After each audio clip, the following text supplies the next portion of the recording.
다음 교회 함께 하신 여러분들 환영하고 사랑하고 축복합니다. 우리 옆 사람에게 인사합시다. 반갑습니다. 환영합니다. 우리 다윤이는 지금 비밀 임무를 띠고 저 방에 들어갔습니다. 네. 그래요. 오늘 말씀 제목은 그가 형통한 자가 되어 라는 제목으로 하나님 말씀을 전하겠습니다. 지난주 우리는 신앙 공동체를 떠난 유다가 이 잘못된 행동으로 인해서 하나님의 언약이 중단될 뻔했지만 그러나 언약 백성들에 대해서 신실하신 하나님께서 뭐 의로운 여인이라고 할까요? 다말을 통해서 이제 그 언약을 지켜가시고 보존해 가심을 또 보게 되었습니다. 이 다말의 후손을 통해서 이제 보아스가 태어나고 또 다윗이 나오고 또 예수 그리스도가 오게 하셨죠. 그러므로 여러분 우리는 늘 연약하고 우리는 참 답이 없습니다.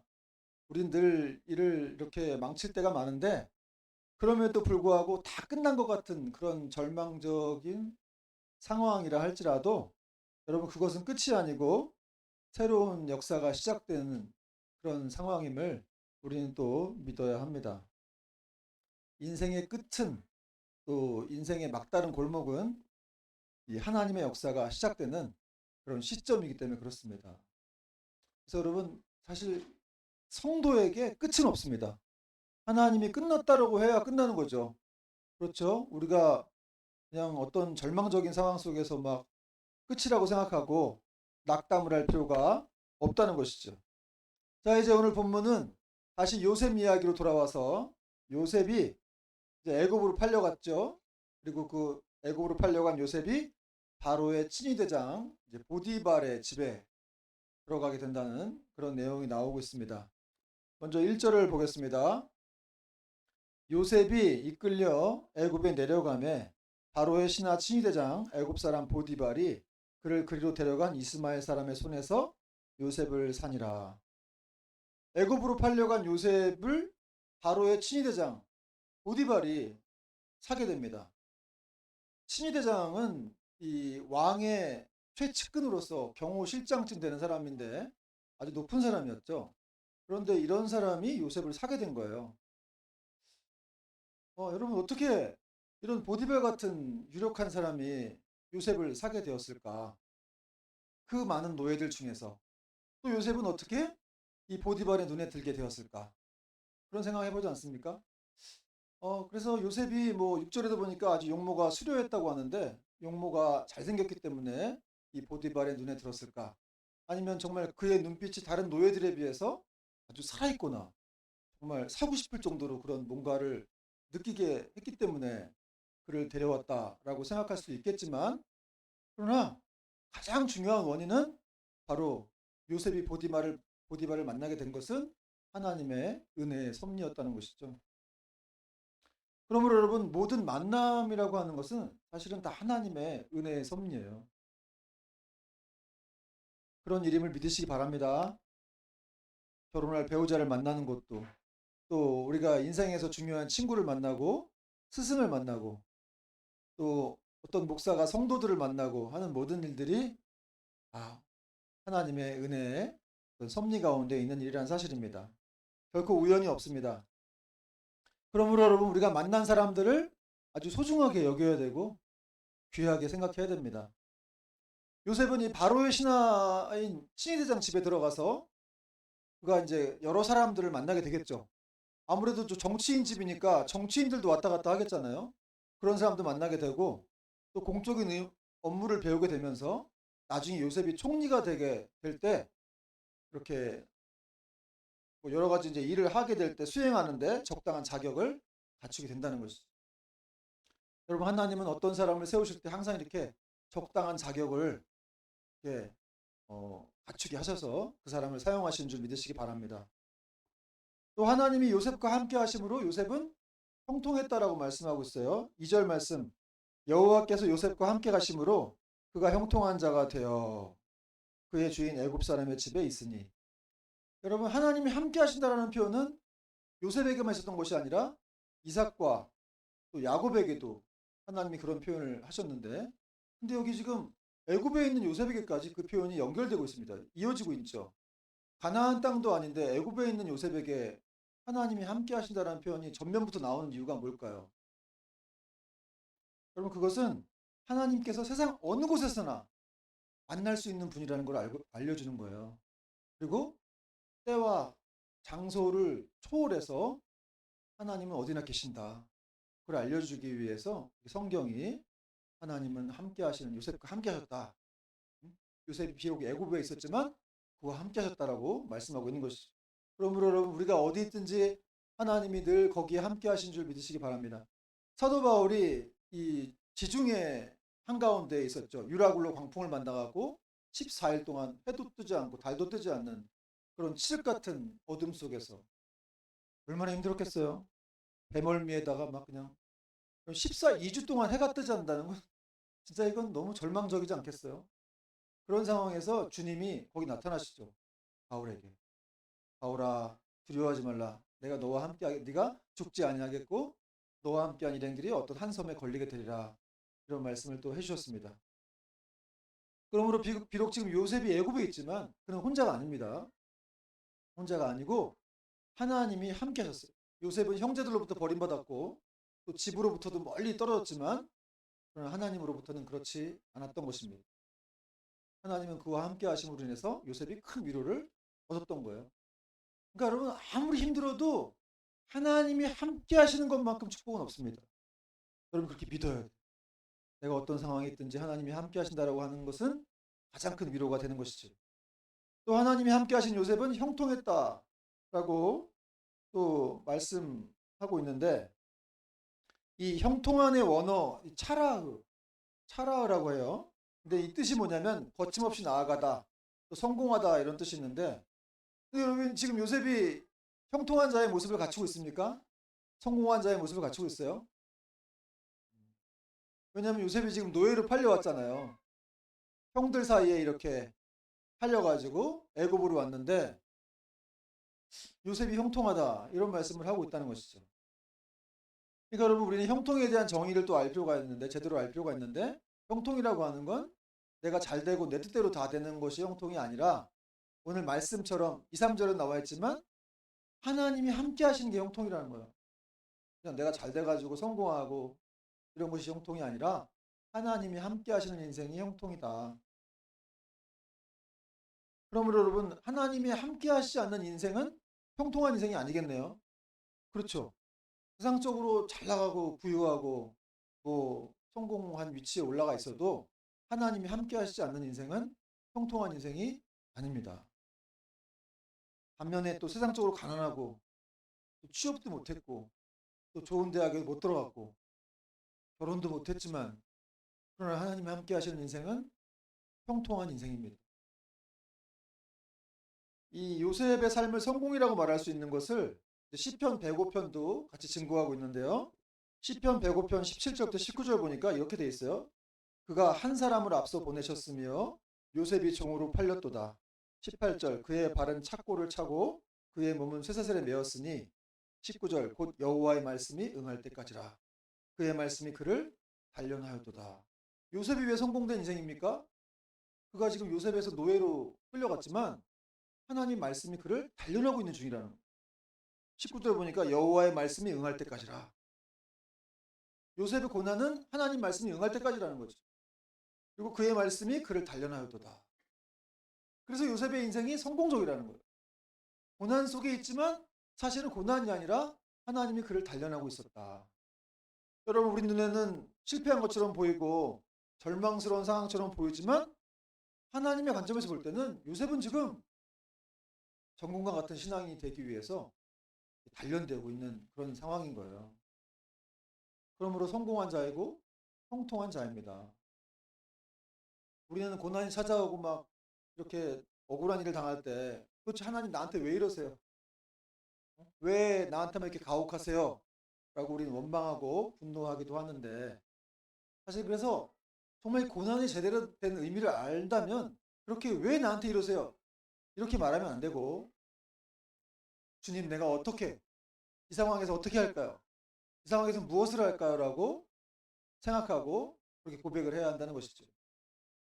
왜냐하면 이 고난은 저주가 아니라 하나님이 나를 연단시켜서 나를 전과 같은 그런 신앙인으로 만드시는 과정이기 때문에 그렇습니다. 그래서 욥도 자기가 고난받을 때 그런 고백을 했죠.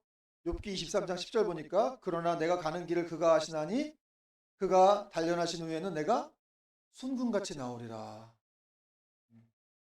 욥도 하나님이 자기를 단련하시고 있다는 걸 알았어요. 물론 힘든 상황이었지만 하나님이 나와 함께 하시는구나. 이걸 알았기 때문에 이런 고백을 했던 것입니다. 사랑하는 여러분, 혹시 인생이 잘 안 풀리고 답답하고 억울한 일이 있어라도 낙심하고 포기해서는 안 됩니다. 왜냐하면 성도의 모든 그런 삶 속에는 하나님의 간섭이 있어서 그 고난을 통해서 그를 만들어 가시고자 하는 하나님의 어떤 그런 은혜가 있기 때문에 그렇습니다. 또 우리가 반드시 알아야 할 것은 하나님이 우리를 막 괴롭히려고 고난을 주시는 게 아니라는 거예요. 예레미야가 3장 33절 보니까 주께서 인생으로 고생하게 하시며 근심하게 하시면 본심이 아니시로다. 하나님 진짜 마음이 아니라는 거예요.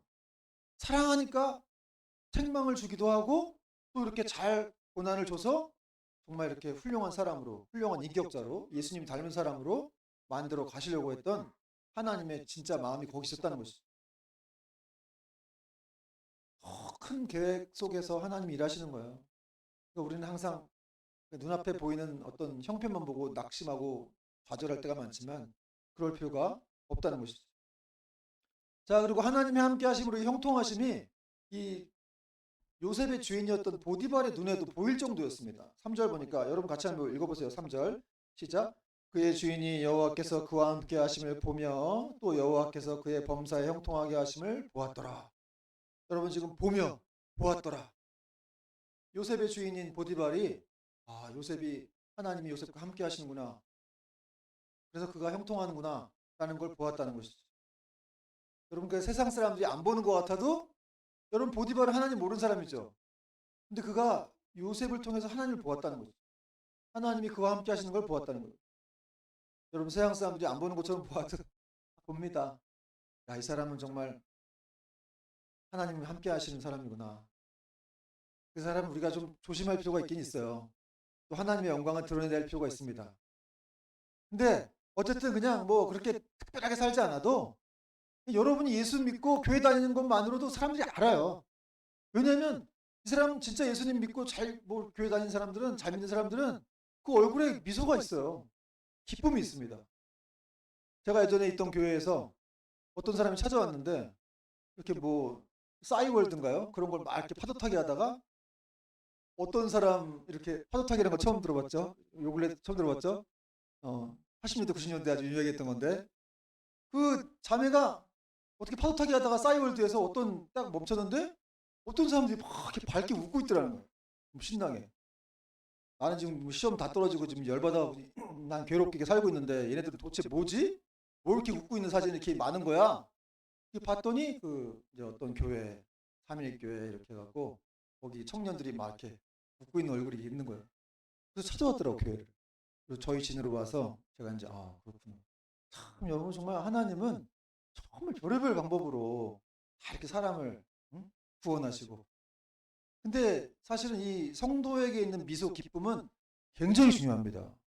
저도 안 믿어봤던 사람이지만 진짜 그때는 웃을 일이 별로 없었던 것 같아요. 늘 괴로우니까. 그래서 괴로우면 뭐 하겠어 제가? 어? 어둠 속으로 가서 맨날 그 문화에서 맨날 그냥 한 잔씩 하고 막 그럼 좋아질 줄 알고 하지만 또 그 다음날 머리 아프고 막 또 괴롭죠. 그러니까 여러분 하나님 없는 사람은 굉장히 괴로운 거예요. 자기 딴엔 잘 산다고 생각하지만 얼마나 답이 없겠어요. 인생을 자기가 주관해 가야 되니까. 예? 미래도 너무 두렵겠고 죽음도 너무 두렵겠고. 그러나 하나님 제대로 믿는 사람은 그냥 기쁜 거예요. 뭐 특별히 공부 잘하지도 않아. 뭐 돈이 많지도 않은데 왠지 모르겠어요. 그냥 뭐 이렇게 나이도 많고 아직까지 뭐 이렇게 누굴 만나지도 못했지만 그냥 막연히 뭔가 이렇게 그냥 그렇게 크게 걱정은 안 되는 그런 거라는 거죠. 여러분 사실 우리가 이렇게 크리스찬으로서 이 우리가 또 예배도 드리고 이렇게 또 하나님의 백성으로 살아가고 있지만 이것이 얼마나 큰 영광이고 축복인지 그리고 사람들은 그걸 본다는 거예요. 사실은 여러분은 이 땅의 그리스도의 대사들이죠. 빛과 소금들입니다. 아니 빛과 소금이라고 하면 그렇게 믿어야 돼요. 너는 그리스도의 대사야. 그럼 그렇게 믿어야죠. 성경이 말하는 게 진짜 아니에요? 아니, 저는 연약하고 부족해서 뭐 빛과 소금 아닌 것 같은데. 그리스도의 대사? 어유, 내가 무슨 대사야. 아니, 성경이 그렇게 말하고 있다니까요. 그러니까 거기에 맞춰서 살면 돼요. 그걸 믿고. 자, 하나님이 함께 하신 요셉을 보디발은 가정총무로 삼았습니다. 그리고 그에게 모든 소유를 다 맡겼다. 이렇게 또 말씀하고 있죠. 4절 보니까 요셉이 그의 주인에게 은혜를 입어 섬김에 그가 요셉을 가정총무로 삼고 자기의 소유를 다 그의 손에 위탁하니. 보디발은 요셉을 점점 더 좋아하게 됐어요. 그리고 또 요셉을 가정총무로 임명해서 모든 소유를 그에게 다 맡겼습니다. 정말 놀라운 일이죠, 사실. 그렇죠? 아니, 이제 뭐 어디 뭐 타국에서 들어온 뭐 어린애인데 이 사람한테 다 맡긴다는. 그러니까 사실은 이것은 하나님의 함께 하셨기 때문에 요셉에게 은총이 임했던 그 결과로 주어진 그런 결과이기도 한데, 사실은 요셉도 그가 정말 보디발 앞에서 얼마나 극한 상황이에요. 노예로 팔려갔으니까. 그런 상황에서도 정말 하나님을 의지하면서 요셉이 믿음으로 살았더니, 그리고 주어진 일에 최선을 다했더니 이런 결과가 주어졌다는 것이죠. 여러분, 보디발은 어떤 사람이었죠? 왕을 보좌하는 왕의 최측근으로서 경호실장이에요. 여러분, 왕의 이 경호실장은 아무나 됩니까? 이 사람들은 보통 이렇게 의심이 많겠죠. 왕을 보호해야 되니까 일단 의심부터 하는 거예요. 사람이 찾아오면 의심도 많았을 것 같고, 또 사람을 보는 눈도 아주 정확했을 겁니다. 그러니까 그 자리까지 올라갔겠죠. 그러니까 요새 이 보디발이라고 하는 사람은 사실은 사람을 잘 믿는 사람도 아니고, 그럼에도 불구하고 정확하게 보는 사람인데, 요셉을 가정총무로 삼아서 자기의 모든 소유를 다 맡겼다라고 하는 건 이건 기적 같은 일이에요. 그러니까 요셉을 얼마나 신뢰했는지. 물론 거기에는 하나님이 함께 하시는 그 은혜가 제일 컸지만, 그러나 요셉도 정말 극한 상황 속에서 그가 어떻게 살았는지를 잘 보여주고 있는 거죠. 여러분, 요셉은 17살의 어린 나이에 형제들에 의해서 낯설고 머나먼 이런 타국 땅에 팔려왔어요. 당시 노예는 뭐 사람 취급을 받지 못했죠. 거의 물건 취급을 받았습니다. 요셉은 뭐 자기 아버지 집에서 사랑받으면서 그냥 아주 그 사랑 독차지하고 곱게 자란 그런 요셉인데, 막 노예로 팔려와서 얼마나 견디기가 힘들었겠습니까? 특별히 아는 사람 없죠. 말도 다르고 문화도 다른 상황에서 요셉에게 찾아오는 그 외로움과 두려움은 정말 이루 말할 수 없었을 거예요. 17살입니다. 이 사람이 27살도 아니고. 우리 은율이보다 한두 살 더 많은 그런 나이니까 얼마나 이 현타가 크게 오겠어요. 그러니까 사실 제가 생각해 볼 때 요셉이 자살하지 않은 게 다행이에요, 진짜. 그렇게 막 마마보이로 집에서 사랑 이쁨 받고 살던 애가 갑자기 우리 막내 아들이 생각하면서 눈물이 왁왁 나는데, 그런데 팔려가가지고 그렇게 살고 있다면 이거 도대체 얼마나 이게 좀, 응? 근데 요셉이 거기서도 그렇게 절망하지 않았다는 거죠. 그가 하나님. 근데 요셉에게 있었던 것은 믿음이었던 것 같아요. 그의 신앙. 그러니까 이 정도면 어떤 사람 보통 사람들 같으면 다 자포자기하고 그냥 될 대로 되라 하면서 마음대로 살았을 텐데, 요셉은 그런 모습이 없어요. 삶을 포기했다는 내용을 찾아볼 수가 없습니다. 오히려 요셉은 자신의 처지를 비관하고 원망하기보다는 또 하나님을 신뢰했을 뿐만 아니라 보디발의 집에서 주어진 일에 최선을 다함으로써 맡겨진 일에 충성을 다했다는 것이죠. 희망을 포기하지 않는 이 요셉의 모습, 이 자세야말로 나중에 애굽의 총리라는 영광의 자리에 이르게 되는 원동력이 되었으면 두말할 필요가 없습니다. 여러분, 우리나라는 지금 OECD 국가들 중에서 자살률 1, 2위 국가예요. 정말 자살률이 많습니다. 그래서 이 땅에 많은 사람들이 절망스러운 일 때문에 막 자기 생명을, 소중한 생명을 포기한다는 거죠. 여러분, 사람이 왜 죽을까요? 가난 때문에? 어떤 억압 때문에? 응? 질병 때문에 죽을까요? 뭐 그러신 분들도 있겠지만, 사람이 죽는 이유는 이 종교학자 키에로 케고르가 말하기를 절망은 죽음에 이르는 병이다, 이런 말을 했어요. 사람이 왜 죽는 줄 아세요? 소망이 없다고 생각하니까 죽는 거예요. 소망이 없다고 생각하니까. 무슨 말인지 알겠죠? 미래에 대한 소망이 안 보이는 거예요. 그럼 죽는 거예요.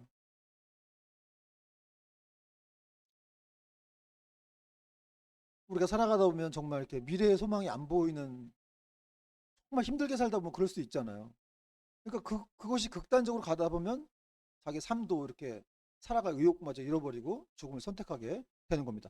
그러나 반면에 이 빅터 프랭클 박사가 이 죽음의 수용소에서라는 책에서 말했듯이, 이 죽음의 수용소라는 책은 이 빅터 프랭클 박사가 이 세계 제2차 세계 당시에 이제 아우슈비츠 수용소에서 포로로 살면서 이렇게 그 상황의 어떤 만행 또 참상을 겪은 것들을 이렇게 쓴 책인데, 거기 보면 그 박사가 볼 때 두 부류의 사람이 있었더라는 거예요.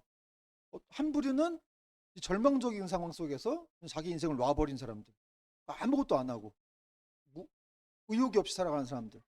그러니까 막 점점 얼굴은 말라가고 먹지도 않고 뭐 운동도 안 하고. 근데 또 한편의 사람들은 의욕적으로 살자는 거죠. 그 아우슈비츠 수용소 속에서도 뭐가 있겠어, 그 안에 아무것도 없는 그런 절망적인 공포 속에서 사람들 막 죽어나가는 예술 속에서도 불구하고 책도 읽고 운동도 하고 막 의욕적으로 살면서, 심지어 이렇게 깨진, 이 빅터 프랭클 박사는 깨진 유리짝으로 뭐 이렇게 자기 면도도 했다고 하죠. 그러니까 그렇게 싱싱해 보이는 사람들은 나치 병사들도 못 건드리더라는 거예요. 가스실로 데려가려고 하더라도 그렇게 건강해 보이는 사람들, 싱싱해 보이는 사람들은 그냥 놔두고 비실비실해 보이는 사람들만 데리고 갔다는 거죠. 중요한 건 뭐냐면 미래에 대한 소망을 가진 사람들은 의욕적으로 살더라는 거죠. 아무리 힘든 상황에 있다 할지라도. 그런데 요셉이 바로 그런 사람이었다는 거예요. 그는 절망적인 상황 속에서도 언젠가는 하나님이 나로 하여금 이 모든 상황을 이렇게 극복하게 하시고 사라지게 하시고 영광의 날을 맞이하게 하실 거다. 그런 믿음 속에서 견뎌내면서 이 절망의 삶들을 극복해냈고 마침내 승리하게 되었다는 것이죠. 사랑하는 여러분, 요셉이 믿고 의지하고 또 그의 소망의 원천으로 삼으신 하나님은 우리의 하나님 되심을 믿으시기 바랍니다. 그래서 여러분, 인간적인 생각으로 봤을 때는 도저히 헤어나올 수도 없는 절망적인 상황에 있다 할지라도 결코 포기하거나 낙심하지 말고 우리와 함께 하신 하나님, 그래서 우리를 형통케 하시는 하나님을 우리가 붙들어야 한다는 것이죠. 그럴 때 우리는 승리할 수 있게 된다는 것입니다. 여러분 기억하십시오. 절망하지 않는 사람, 소망을 가지는 사람이 최후의 승리자라는 거예요. 여러분 하나님을 믿는 사람, 하나님이 살아계신데 어떻게 절망하겠어요? 그렇죠? 마틴 루터가 종교개혁을 막 단행하다가 너무 낙심을, 카톨릭이라는 거대한 제국과 싸우니까 얼마나 힘들겠어요, 혼자서. 잘못하면 잡혀가서 화형당하는데. 그 속에서 막 낙심하고 있는데 자기 부인이 상복을 입고 들어왔다 그러죠. 그러면서 막 왜 상복을 입고 들어왔냐 그랬더니 하나님 돌아가셨다고. 왜 하나님이 돌아가셨냐고 루터가, 말이 되냐고, 하나님 살아계신데 했더니 당신의 그렇게 막 슬퍼하는 얼굴 보니까, 우울해하는 얼굴 보니까 하나님 돌아가신 것 같다. 그래서 루터가 큰 깨달음을 얻고 다시 또 종교개혁을 단행했다고 합니다. 여러분 우리 하나님 살아계십니다. 살아계시기 때문에 결코 우리는 소망을 놓을 수가 없는 거예요. 절망할 수가 없는 것입니다. 시편 42편 5절을 말씀합니다. 내 영혼아 내가 어찌하여 낙심하며 어찌하여 내 속에서 불안해하는가. 너는 하나님께 소망을 두라. 그가 나타나 도우심으로 말미암아 내가 여전히 찬송하리로다. 아멘. 여러분 자기 자신을 바라보면 절망하죠. 그러나 시인이 말하고 있어요. 자기 영혼에 선포하라는 거예요. 하나님을 바라보라는 거예요. 하나님께 소망을 두라는 거예요. 내 영혼아 내가 어찌하여 낙심하며 불안해하느냐. 하나님께 소망을 두라는 것이죠. 그러면 분명히 그분이 나타나 도우실 것이다. 라고 믿음의 선포를 하고 있는 것입니다. 자, 그리고 이제 하나님은 요셉을 위해서 이제 보디발에게 은혜를 또 베푸셨습니다. 5절에 보니까 그가 요셉에게 자기의 집과 그의 모든 소유물을 주관하게 된 때부터 여호와께서 요셉을 위하여 그 애굽 사람의 집에 복을 내리심으로 여호와의 복이 그의 집과 밭에 있는 모든 소유에 미친지라. 그럼 비록 보디발이 하나님을 모르는 사람이었지만 하나님은 요셉을 위해서 그의 집에 그의 모든 소유에 다 복을 내리셨어요. 여기서 우리가 알 수 있는 건 뭡니까? 하나님의 백성들은 그 자신이 축복을 받을 뿐 아니라 주변 다른 사람들에게도 다 복을 전달하는 사람이에요. 그 사람 때문에 하나님이 그 집에 다 복을 주시는 거예요. 여러분 우리는 세상의 복의 근원이라는 사실을 우리가 명심해야 됩니다. 성경이 지금 그렇게 말하고 있잖아요. 우리 믿어야 돼. 우리가 복의 근원이다. 따라합시다. 나는 복의 근원이다. 따라서 복의 근원이요 통로된 사람들이 집에만 있으면 안 됩니다. 좀 돌아다녀야 돼요. 복의 씨앗들을 막 뿌리고 다녀야 사람들이 복을 받을 거 아니겠어요. 코로나 시대도 아닌데 왜 집에만 있어요. 좀 이렇게 교회도 나오고 뭐 모임도 갖고 또 사람들도 만나고. 아니 코로나가 지금 끝난 지가 지금 몇 년 지났는데도 불구하고 여전히 경기가 너무 안 좋죠 지금. 뭐 여러 가지 문제가 있겠지만 어쨌든 사람들의 심리가 그냥 닫혔어요. 너무 위축돼 있습니다. 뭐 돈을 막 쓰라는 게 아니라 어쨌든 우리가 이렇게 그렇게 위축된 사람들을 만나서 하나님의 복을 전해줘야 된다는 거예요. 여러분 심지어 이렇게 점심 먹으러 갈 때 여러분 중국집에 가더라도 가서 아니 이놈의 짜장이 왜 이렇게 맛없어? 왜 이렇게 불어 터졌냐? 왜 이렇게 MSG를 많이 넣냐? 뭐 이런 얘기만 하지 말고 가서 이렇게 기도하는 거예요. 정말 축복을 구하고 그 주변 사람들, 그 구성된 사람들의 구원을 위해서 기도하고 그게 중요한 거 아니겠어요? 우리가 아니면 누가 하겠어요?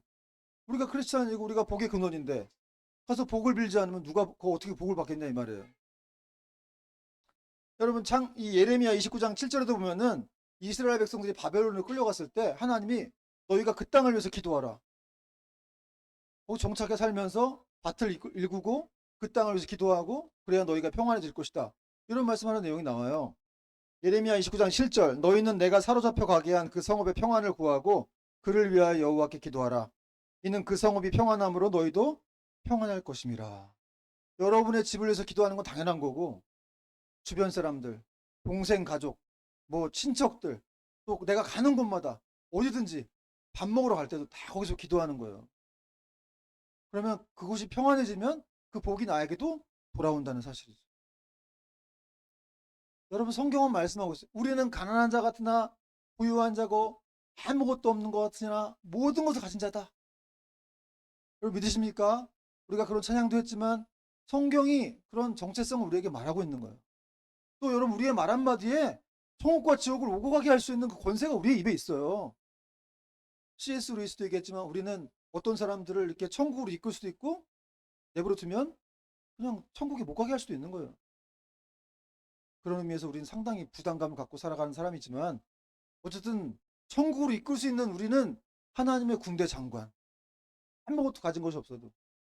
그래서 가난한 자 같지만 부유한 자고 아무것도 없는 것 같지만 모든 것을 가진 자라고 성경은 말씀하고 있는 겁니다.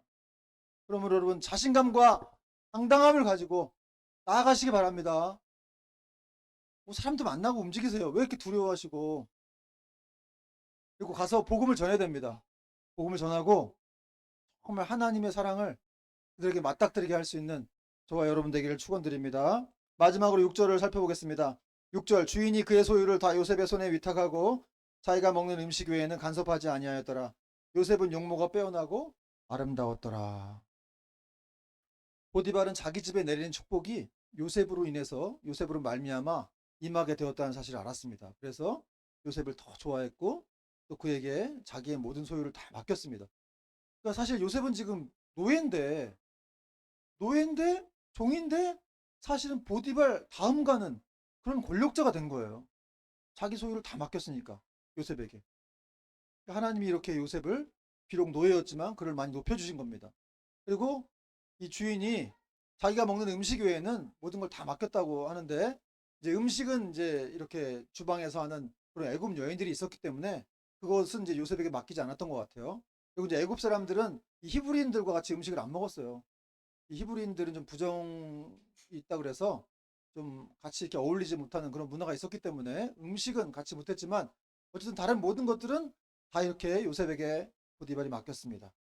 그리고 또 요셉은 외모까지도 아주 빼어나고 아름다운 사람이었다고 말씀하고 있는데요. 그러니까 여러분 이 보디발에 있는 이 여자들이 가만히 놔두질 않았겠죠. 여인들이 아마 이 요셉을 아마 노리려고 많이 생각을 했을 거예요. 근데 제가 묵상하다가 참 놀라운 걸 발견했는데 이 요셉이 자기가 그렇게 권력도 높았고 외모도 뛰어났고 성실했죠. 지혜로웠죠. 그러니까 많은 여자들이 좋아했을 것 같지만 요셉이 거기에 있는 사람들을 뭐 이렇게 찝쩍대거나 건드렸다는 말이 없어요. 아니 요셉 정도에 위치되면 얼마든지 어떤 여인이라든지 막 취해서 자기 마음대로 이렇게 막 농락할 수도 있고 그럴 수도 있을 것 같은데 요셉은 나중에 하나님이 자기에게 배우자를 주실 때까지 절대로 손을 대지 않습니다.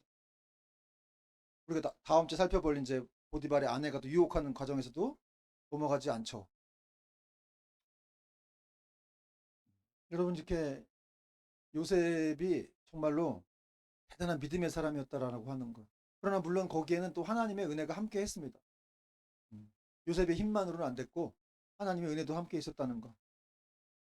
어쨌든 이렇게 그가 외모가 뛰어나고 또 성실하고 하는 모든 것들이 장점이었지만 다음 주 살펴볼 내용을 보면 한편으로는 그것들이 또 이렇게 어떤 단점으로 작용했다는 것이죠. 요셉의 외모로 인해서 공격을 받게 됩니다. 유혹을 받게 되죠.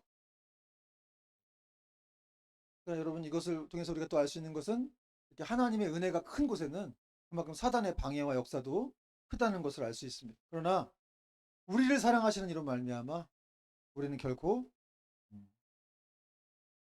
좌절하지 않게 되고 또 결국 승리할 수밖에 없다는 것을 성경은 말씀하고 있는 것입니다. 말씀의 결론을 맺겠습니다.